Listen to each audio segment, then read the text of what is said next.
Hello family, patriots, welcome back. I'm Joseph and this is the My Cross, His Grace podcast radio. Welcome back. Should faith be complicated? No, I don't believe it should be complicated at all.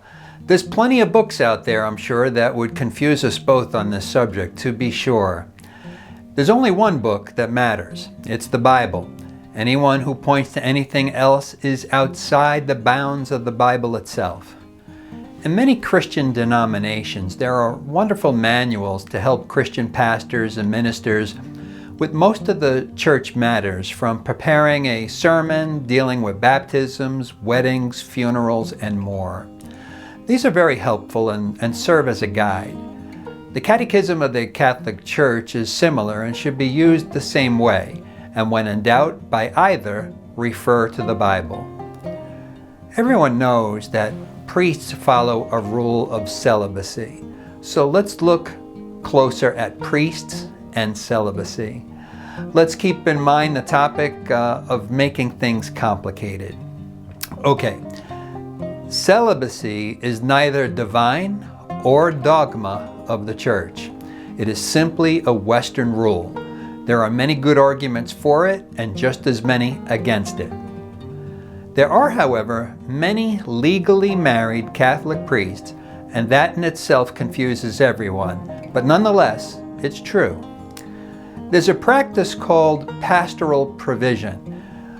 It was a practice initiated by Pope John Paul II to allow Episcopal priests, who may also be married, to become ordained priests of the Catholic Church. The practice continues and welcomes Anglican priests as well under similar circumstances to help serve in parish ministry throughout many dioceses of the United States. In fact, there's a group organized by the Church just for Anglican priests to come into the Catholic Church. It's called the Ordinariate of the Chair of St. Peter, and it has papal approval. In addition, there are many other Catholic denominations that most Catholics themselves may be completely unfamiliar with, such as the Old Catholic denomination. One of the larger, better-known ones is the National Polish Catholic Church, and many of these allow a married priesthood.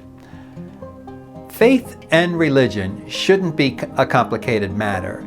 It is deeply personal, and that fact right there needs to be respected. While we each have our faith walk, remember that we are all Christians, and we should strive to help and understand each other, not at all fight or argue with each other. Let each find their way, and let each spread the good news as we are individually led to share.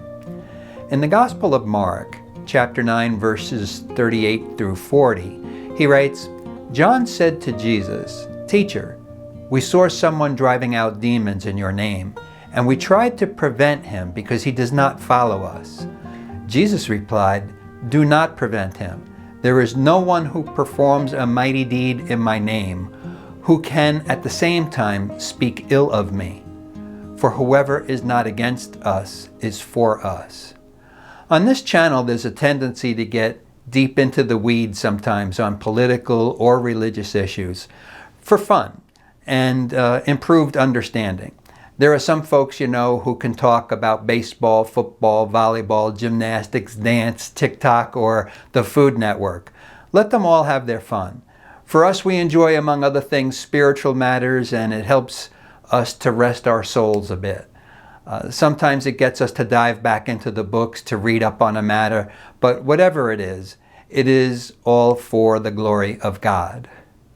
This is Joseph, and you've been watching and listening to the My Cross, His Grace podcast radio.